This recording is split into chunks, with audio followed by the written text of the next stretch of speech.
Sejam muito bem-vindos a mais um episódio do Bloco Podcast. Eu sou o Hugo Quinteiro e você me encontra no X por @Hugo_Quinteiro.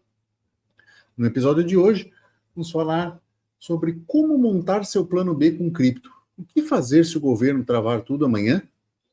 Comigo tem o Felipe, o investidor descentralizado. Tudo bem, Felipe? Tudo tranquilo. Mais uma vez você me encontra no Twitter, no @investidordesk, DSC, porque eu não coube descentralizado. Mas vamos lá, né, cara? Eu já até botei o meu chapeuzinho aqui de alumínio. Peguei 2 facão, botei aqui do meu lado, porque a conversa vai ser boa. Normalmente é aquela coisa que acontece, ninguém... não vai acontecer até o dia que acontece, né? Nunca acontece, até o dia que acontece. Quem estava lá quando o Collor fez o que fez, lembra, né? Sabe até o que estava fazendo.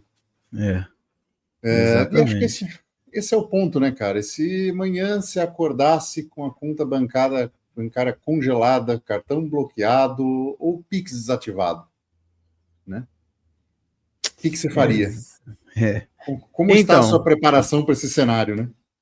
cara, eu tô tranquilo e quem ouve a gente e segue o que a gente fala, eu acho que também tá. Pode até assustar, né? Porque muita gente na rua vai assustar, mas pelo menos sabe o caminho que seguir. Porque numa situação dessa, onde nada bancário funciona, né? Nada estatal funciona. E aí, o que você faz? Como que você sobrevive? Você volta pro escambo? Tudo bem, poderia ser uma opção, mas vamos render em cima disso. Ah, acho que é a importância, né? Primeiro de definir qual é teu plano A e a partir disso elaborar um plano B. Porque para quem conhece a gente sabe que o nosso plano A envolve criptomoedas, né? Isso já é uma diferença. Eu entendo que para as pessoas isso possa parecer muito arriscado, muito aversão a um risco, que precisa da confiança das instituições fiduciárias. Eu entendo isso, né? Não tento não julgar, mas se esse é o seu caso, se o plano A é o fiduciário, então esse seu plano B tem que envolver situações do como eu vou transacionar o dinheiro se eu estiver numa situação, né, de uma conta congelada, de um cartão bloqueado, de Pix desativado, de todas essas, né, a via fiduciária com problema. Como você vai fazer para honrar as suas contas, seguir o teu pagamento, receber dinheiro, né? Acho que isso são pontos importantes que todo mundo tem que ter e todo mundo tem que pensar. Não é porque aconteceu um evento 35 anos atrás, que foi o confisco da poupança do Collor, e só porque tem um texto na Constituição dizendo que não pode fazer isso, mas isso vai ser respeitado a qualquer tempo, a qualquer, né, limite. Porque o que acontece hoje, né, que o pessoal não vê, todo mundo que bate o pé e fala assim, mas não pode ter confisco porque está previsto em tal e tal lugar. O que essas pessoas não veem é que não pode o confisco conforme ele foi feito anteriormente. Além de isso não garantir que ele não vá ser feito, existem outras formas que são um tipo de confisco muito mais sutis, eu diria, que você não está vendo o seu dinheiro sendo preso. No confisco, você teve tudo que você tinha travado. Agora você Uhum. tem talvez uma perda anual que você não vê, por exemplo. Então, assim, existe um outro tipo de confisco, as pessoas só não se ligaram para isso ainda. Então, falar que tá escrito que não pode confiscar, cara, não pode no formato que você já conhece que existe. Agora, tem outros formatos. Com certeza. E E eu acho que isso faz parte de estratégias, não é? Que são mais ou menos robustas a depender de como é a posição de indivíduos em cada jurisdição, né? Por exemplo, a gente teve caso recente no Canadá, onde as pessoas tiveram contas bloqueadas porque financiaram passeatas. Teve casos no Brasil, né? Assim, são coisas pontuais, né? A própria Argentina, cara, o Curralito também foi uma forma quase ou até mais cruel do que foi feito no Brasil com Collor, né? Assim, para quem não conhece, o resumo do resumo da coisa é que um dia eles acordaram, né? Na Argentina, você pode ter dólar no banco, né? E num belo dia eles acordaram e falaram assim: ó, tá congelado isso daqui, não pode sacar, e fizeram uma brutal desvalorização do peso em relação ao dólar e complicou a vida de todo mundo, né? Foi quase uma forma de expropriação de propriedade privada e deixou todo mundo a ver navios, né? A pessoa não podia sacar o dólar foi convertido automaticamente em peso e o peso despencou de valor, né? As pessoas tiveram que pegar merrecas, né? Assim, perder um terço do patrimônio numa pancada só, né? Um terço, metade do patrimônio. Então foi algo muito, muito cruel com a população e que reforça o ponto de você não... Veja bem, você não precisa ser um descrente total do sistema, assim como nós somos, né?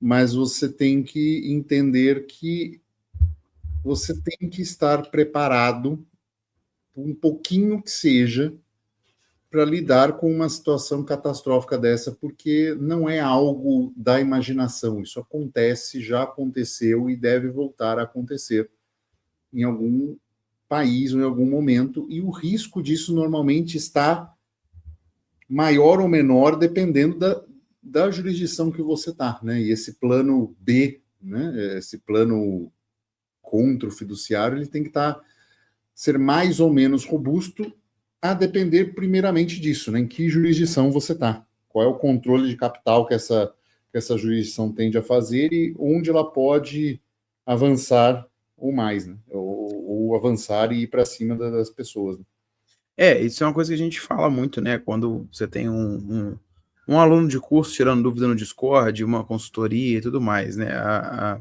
situação na qual você se encontra, ela é muito específica, ela é personalíssima, né? Então, a gente, para decidir, talvez te auxiliar nisso, a gente precisa de contexto.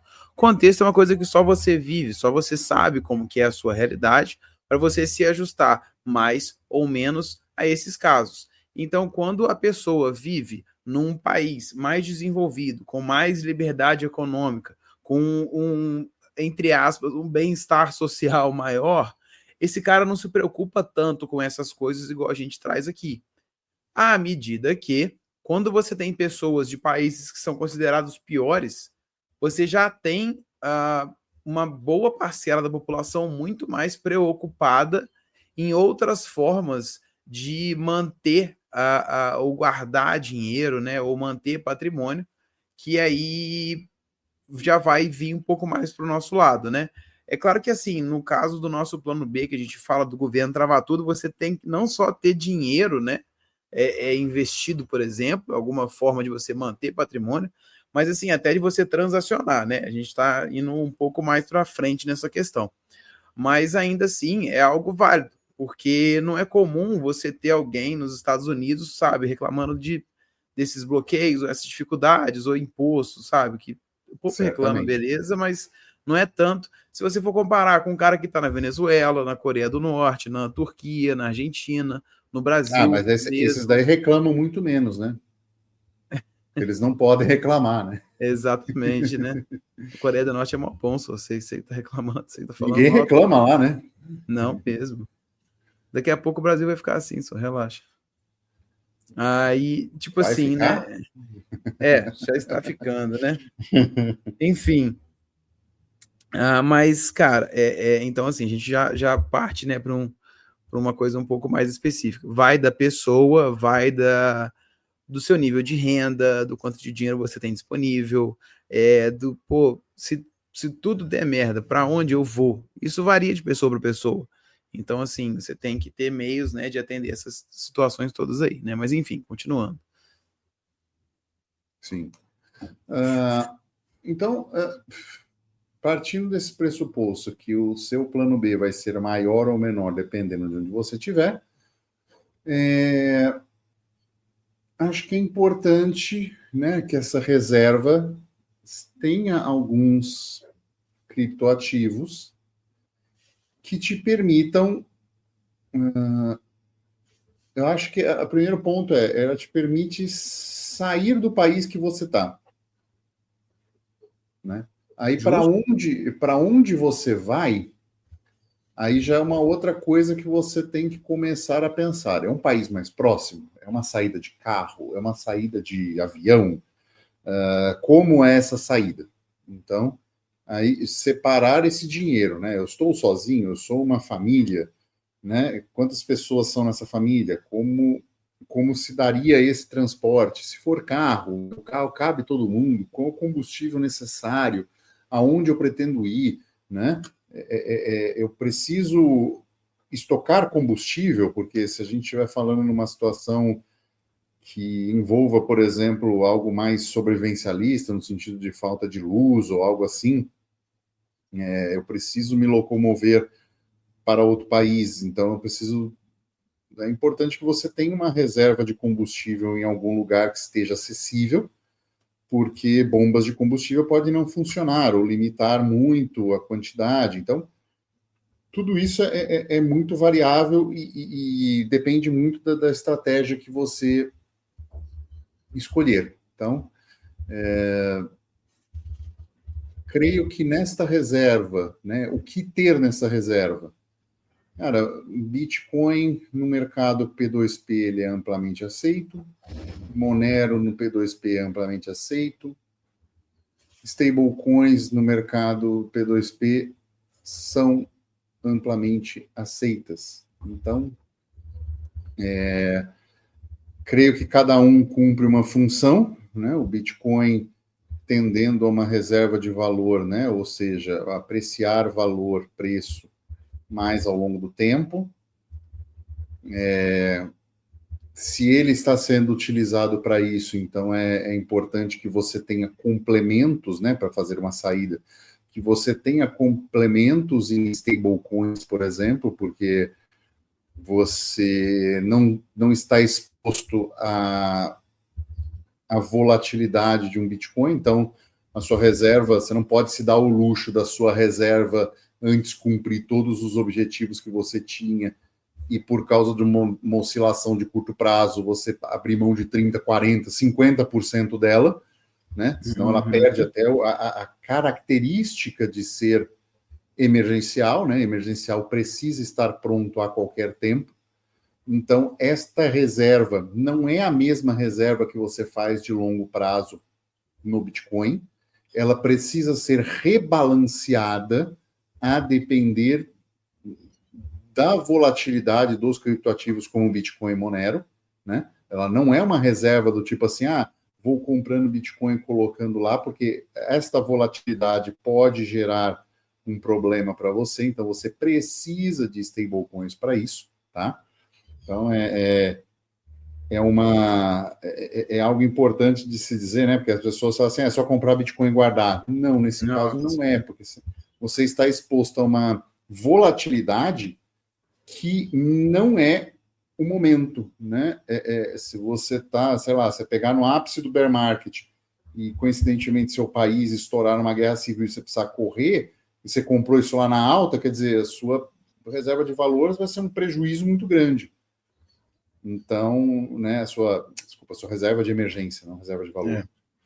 Mas são pontos que você tem que ter e tratar este dinheiro de uma forma diferenciada e, principalmente, e aí é o mais difícil, principalmente, o mais longe possível das suas convicções. Aí você pegou pesado. Cara, porque assim, tudo bem, você acredita no Bitcoin no longo prazo? Acredito. Acredito no Monero no longo prazo? Acredito. Mas e se eu precisar amanhã? Cara, eu acredito menos nas stablecoins, mas elas vão ser mais úteis amanhã. Esse é o ponto. Esse é o ponto, essa é a lição de aprendizado. Mas a stablecoin está desvalorizando porque o Fiat não tem fim, porque está imprimindo dinheiro. Tá bom, meu amigo. Mas é ele que vai fazer você fechar a conta de evitar uma oscilação muito grande, conseguir se estabelecer em outro lugar, ou sair, ou precisar ter esses gastos emergenciais, seja no seu local, em que você não vai perder patrimônio nessa brincadeira, porque você está num momento ruim de outras criptomoedas sofrendo volatilidade. Sensacional.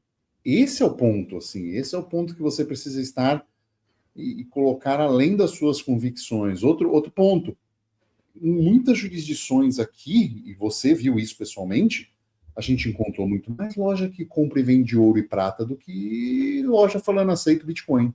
Na verdade eu não vi nenhuma. Eu vi um adesivo de Bitcoin em Lisboa só, e olha lá. Pois é.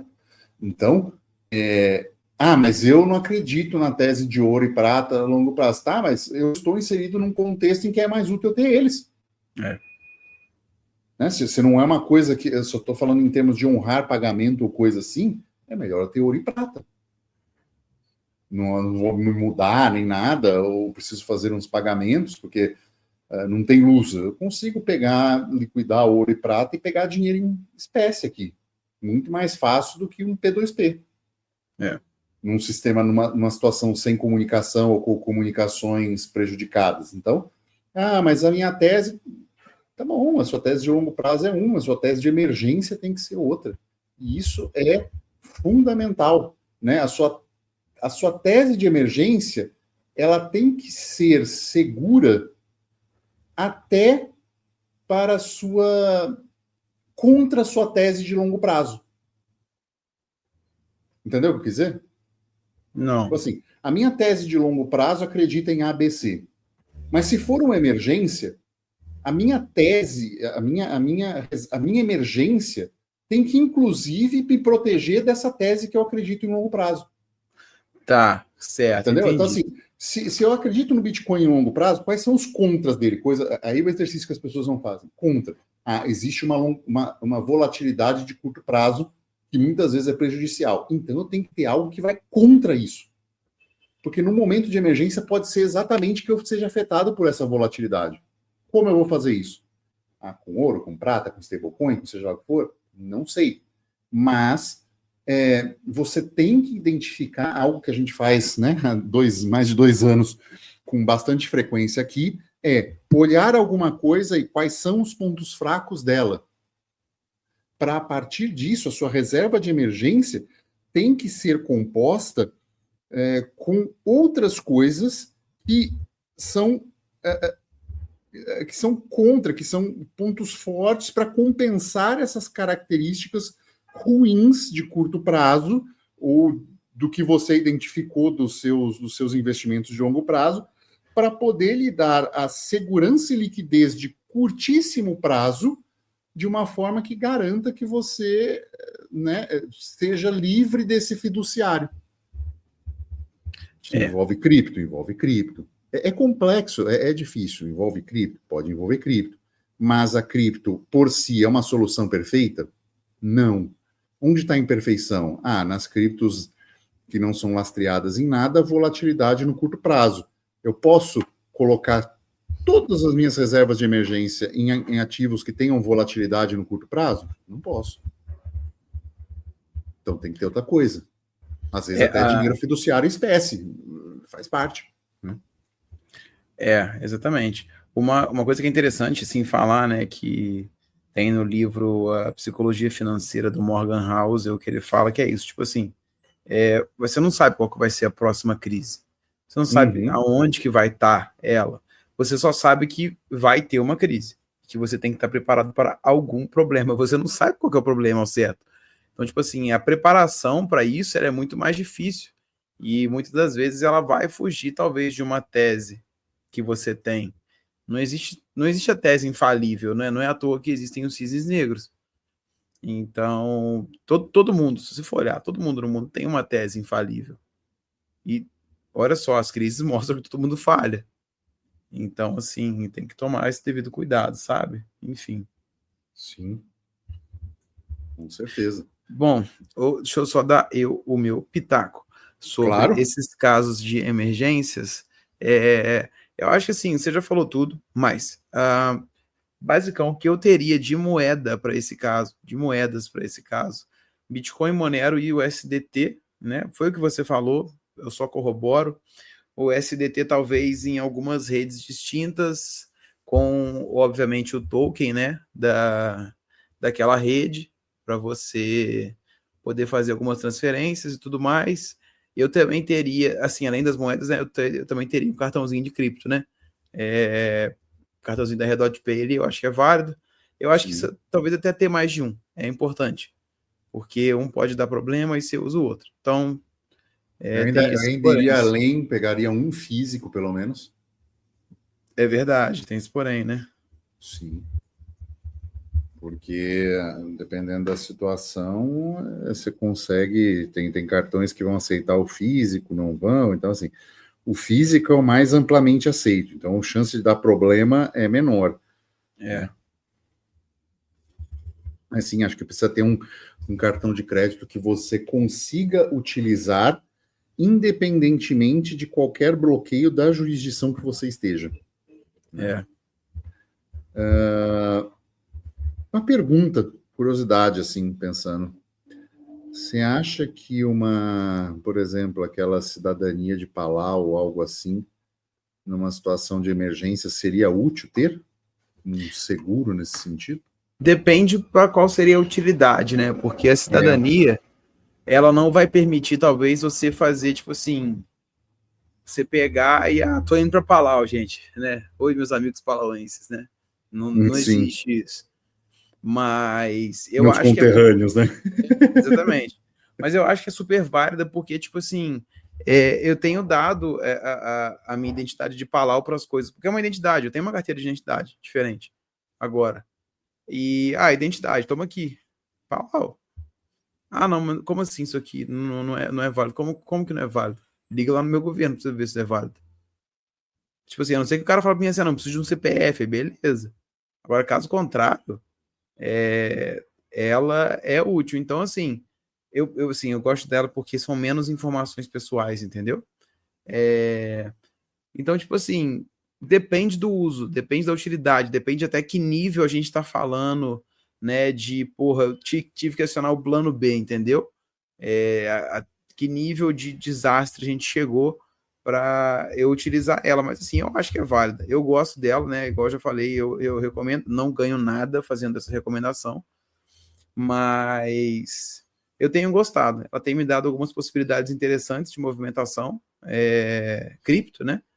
E eu tô tentando também fazer essas coisas, assim, usar ela para cara, para o que for que eu puder fazer, que eu tiver que dar alguma identificação, eu dou ela. É mais fácil. Sim. Outro ponto interessante também né, assim, parece meio básico, mas assim, todo esse plano ele passa pela premissa básica que você está fazendo autocustódia, né? Claro. Porque quem vai transferir esse dinheiro ou se acontece um apocalipse desse, muito provavelmente hoje vai envolver também corretoras de criptomoeda, exchanges. Então, assim, aquele saldozinho teu na exchange, muito provavelmente também será bloqueado. Então, a autocustódia se faz fundamental. E gerir isso, né? Como você vai transportar o seu valor, sua reserva de longo prazo, se você optar por ela em criptomoeda, é uma coisa, e como você vai gerir a carteira que você vai utilizar para pagamentos ou para os valores que você está colocando nesta emergência de fuga ou se preparando para situações adversas, é uma outra forma de gestão, né? Principalmente no sentido de velocidade de transações. Você tem que ser capaz de sentar com um celular com uma conexão relativamente instável e poder fazer transações rápidas de valores para poder sair dessa situação de emergência. Não é aquela coisa do tipo assim, não, peraí, que agora eu preciso ir lá restaurar a minha seed, abrir meu Tails aqui no meu pendrive, restaurar a seed, pegar esse outro celular aqui, fazer a transação, assinar não sei o quê, esperar, né, confirmações de rede, todas essas, né, assim, então um bloco vai ser minerado daqui 10 minutos, mas lembre-se sempre, quando você precisa numa situação de emergência, o primeiro bloco vai ser minerado 1 hora depois. É sempre assim comigo, bicho. Fica lá esperando, aí vai pro bloco seguinte, aí não sei o quê, aí, pô, se é uma emergência, cara, dificilmente vai. Sempre alguma coisa acontece na rede do Bitcoin. Então, cuidado com isso, né? Qual é o dinheiro, qual é a velocidade disso? Esteja com essas pontes preparadas. Não é porque você está tudo resolvido hoje, né? Que você vai... beleza, então vou deixar aqui paradinho, guardadinho por 3 meses, 4 meses. Não. Todo mês você tem que ir lá ver, porque saem atualizações da carteira. Algumas atualizações de carteira, de hardware wallet ou de carteira, não permitem que você faça transações com a versão antiga. Então, não é o tipo da coisa que você fez, tá aqui, beleza, agora é só esquecer. Você tem que revisitar aquilo com uma certa frequência para manter tudo atualizado, para manter as pontes todas atualizadas. Né, Felipe? Acho que isso é uma coisa importante, que às vezes as pessoas falam assim, beleza, tá aqui minha rota toda, prontinha, tal, guardado, vira as costas e sai andando. Não. E não. Não, sai atualizações, saem forks, né? Tem muita coisa que é preciso estar de olho, né? Pelo menos uma vez por mês, tá ali vendo se não sai atualização na carteira, umas coisas assim, né? Isso é muito complicado e, assim, isso foi até, né, a necessidade lá atrás da gente criar no grupo do Discord, né, a parte premium, que são dos alunos, porque a gente vai fazendo conteúdo, né, e vai postando aulas no curso, por exemplo, lá no curso Fold. E aí a gente tem tópicos, né, que são maiores, que são mais, assim, atemporais, que eles vão abranger muita coisa por muito tempo. Só que, como, a gente está falando de privacidade, elisão fiscal, de, segurança, cara, são situações que uma leizinha muda as coisas, uma nova ferramenta muda o que você faz. O cara, hoje, ele está numa situação, ele tem um certo... uma certa regra, os planos A e B dele são aí amanhã nasceu o filho dele, mudou tudo. Então, tipo assim, essa dinamicidade toda, ela precisava ser falada lá no Discord que a gente fez, porque a gente conversa mais, a gente consegue, né, atender todo mundo, conversar com os alunos e trazer coisas novas por causa disso. Você não pode fazer igual, né, a gente critica, né, os médicos de antigamente, que o senhorzinho leu um livro lá em 1960, ele não leu mais nada, e ele quer aplicar o negócio que ele leu lá atrás para você. Então, tipo assim, sabe, ninguém atualiza, ninguém faz nada, é muito complicado. Você precisa ter essa vivência, você precisa se manter, né, nesse... Né, lendo o que seja, artigos, ou sabendo o que está acontecendo, acompanhando um pouco das notícias, um pouco que seja. Você tem que estar acompanhando alguma coisa. É o mesmo que a gente fala para aqueles caras que chegam para a gente, né, na hora de fazer uma consultoria, ou manda mensagem, eu quero comprar o curso, eu preciso aprender tudo para semana que vem. Tá, cara, não dá, desculpa, não dá, é difícil. Sim, eu acho que o nosso curso também tem essa parte muito detalhada, que passa uma série de ideias para a pessoa montar o setup e a gente dá algum certo suporte, né, em relação ao curso. É lógico que não vai fazer tudo do zero personalizado, porque é uma consultoria, mas te dá uma série de ferramentas para que você crie isso, mas também esta importância de checagem, né, desses backups, tudo. Eu esqueci de dizer um negócio, tipo, as pessoas próximas a você sabem fazer isso? Sabem utilizar? Porra, Sabem isso o aí, conceito legal, cara, geral de como fazer, entendeu? Isso foi pode ser. muito longe agora. Foi muito longe agora, porque isso acontece muito. Tipo assim, o cara Uhum. sabe. O chefe da família, sei lá, alguém sabe mexer com cripto, com essas coisas tudo, sabe onde que tá a seed, sabe recuperar. Beleza, ele morreu. A família nem sabe o que é Bitcoin. E com isso se vai um tanto, sabe? Tipo assim, milhões às vezes, você não sabe. Isso faz muito sentido mesmo. Faz assim, nem que seja, né, você ter um contato de segurança. Então, a pessoa, olha, você não sabe fazer isso, mas eu tenho essa reserva assim, assim, assado, e se acontecer alguma coisa comigo, vocês precisarem, eu estiver eu num lugar e você no outro, vocês precisarem, procurem o fulano, que ele vai saber, né, te ajudar com isso, ele já está sabendo, né, você fala para essa pessoa, olha, eu tenho saldo assim, assim, assado, tá nessa carteira tal, com uso tal, se ensina a pessoa a usar, por favor. Entendeu? Então,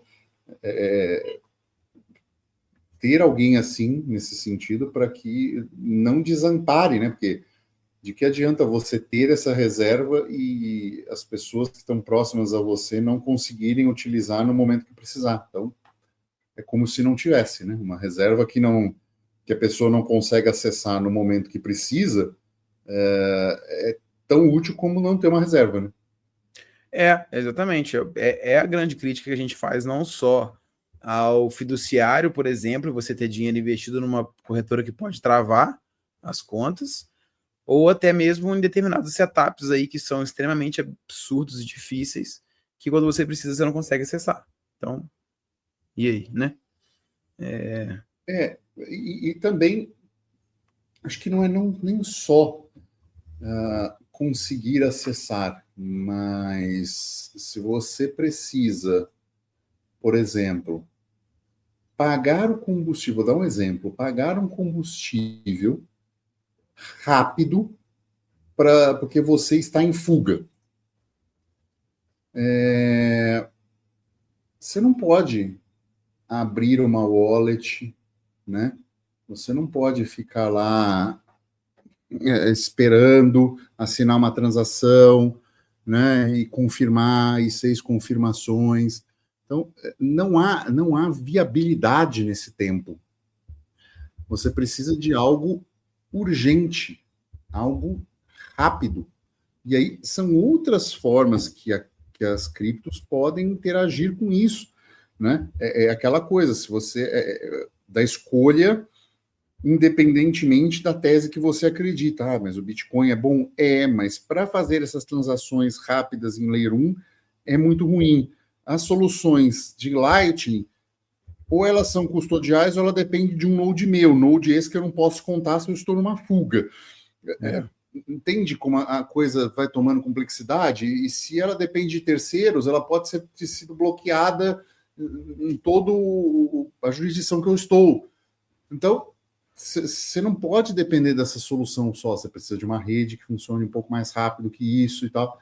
Então, são sempre perguntas e questionamentos que são válidos e importantes serem feitos, né? Isso aí realmente, isso aí é bom para abrir os olhos de muita gente que às vezes não pensou nisso, né? Você não pode parar lá, não, peraí, tá aqui a minha Brain Wallet, que eu decorei as palavras, vou restaurar aqui para assinar a transação. Não dá, se você está em fuga, você já foi pego, né? Cara, Se tem uma janela de saída acontecendo, ela pode ter sido fechada já, não, por e simples outra. demora na transação. Então, E a chance de você estar na correria lá e esquecer uma palavrinha que seja, para, sim, por isso que é entendeu? importante essa diferenciação e que vocês que estejam ouvindo entendam. A gente não está falando do seu investimento de longo prazo. A gente está falando de uma reserva de emergência que precisa utilizar criptomoedas, no caso, mas ela precisa ser suficiente para atender uma demanda de emergência num tempo emergencial, né? E muitas vezes o tempo emergencial não é 1 hora esperando confirmações. Raramente é, né? Tipo assim, não...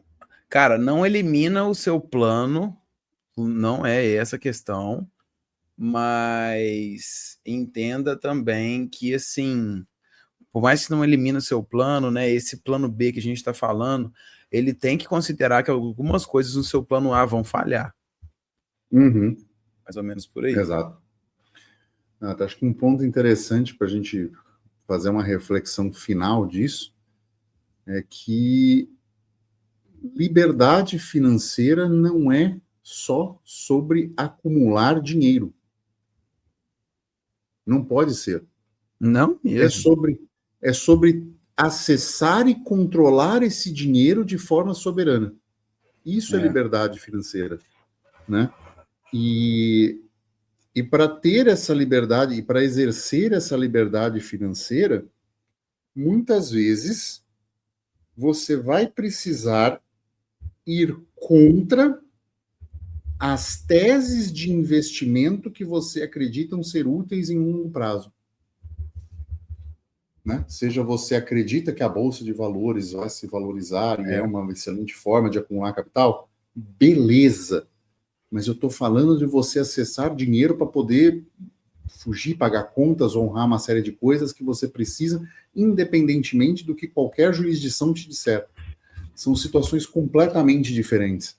Então, esse tipo de reserva, que é uma de emergência de fuga e não uma emergência do tipo algum contratempo na minha vida, alguém ficar doente ou algo assim, a gente está falando de emergência do sistema que você está inserido agir contra você ou entrar em colapso.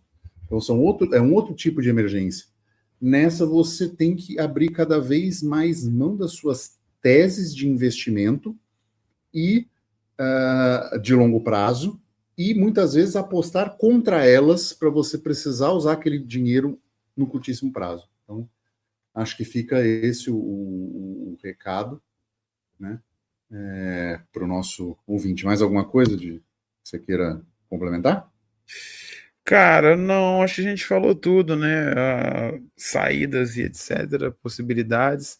Eu acho que o mais crítico dessa discussão aqui, né, quando a gente fala de plano B, é essa tese mesmo de que, tipo assim, avalie que algo no seu plano A pode falhar, porque o seu plano A, ele vê as coisas que você está vendo hoje, com a perspectiva que você tem hoje, e tudo isso muda depois que, né, acontece algum problema. E outra coisa que eu vi recentemente que eu tenho achado bem válida, que é essa ideia de você ter os contatos confiáveis, né? Você tem que ter pelo menos uns 2 ou 3 aí que, sim, não vou dizer que tenham sua seed, né? Mas que possam ser contatados, né? Caso você esteja, inutilizado e aí precise de algum auxílio, entendeu? Então, isso também é muito importante no caso de um plano B, porque o plano B, no caso, né, de chegar nesse ponto, às vezes você está imaginando que vai acabar a luz, às vezes você está imaginando que alguém vai morrer, ou pode ser você também, entendeu? Então, assim, faz parte, né? Com certeza. E acho que com isso a gente vai encerrando mais um episódio. Eu espero que todo mundo que faça essa emergência, essa reserva, que deveria ser feita por todo mundo, mas que nunca precise utilizar, mas que os que precisem tenham as suas demandas atendidas, porque não existe nada mais aterrorizante do que você não ter acesso a algo que lhe pertence, né? E quando a gente fala nessas situações de emergência, é normalmente isso que governos e jurisdições tiram da gente, né? O acesso à nossa propriedade, aquilo que nós temos, Então, se essas reservas que não precisem ser usadas, um dia forem usadas, que atendam a demanda que vocês planejaram nela para isso, tá? Também mande esse episódio, né, para aquela pessoa que ainda não se deu conta que é preciso desconfiar de governos, né? É preciso ter autonomia e liberdade financeira que seja independentemente de Estado e de jurisdição, tá bom? E é isso. Ficamos por aqui e tchau.